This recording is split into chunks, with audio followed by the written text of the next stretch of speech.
Samantala, halos 3 milyong piso ang halaga ng droga ang nasabat sa Pasig. Inaresto ang supplier umano ng droga sa mga club at bar. Pati na ang nobya niya na isang DJ sa radyo.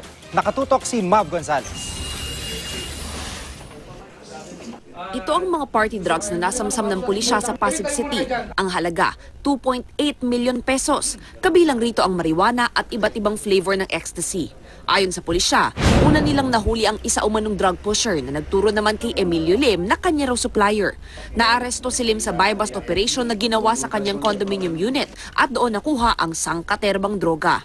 Siya ang itinuturo na malaking nagsusupply sa mga nagtutulak sa mga club sa Makati at sa BGC. Halo-halo na ang mga customers diyan, merong mga estudyante, may mga teenagers, may mga mayayaman, may mga artista. Tumangging magbigay ng pahayag si Lim. Ito pa mag-usap ng lawyer. Inaresto rin ang nobya ni Lim na si Karen Bortador, isang radio at TV personality. Itinanggi ni Bortador na sangkot siya sa droga. Wala akong ginagawa. Linisin mo na lang, te. Sige lang ako.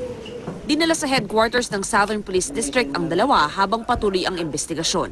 Ipagpapatuloy daw ng pulisya ang kampanya laban sa droga, kasama na ang mga ibinibenta sa mga club at bar. Mav Gonzalez, nakatutok, 24 oras.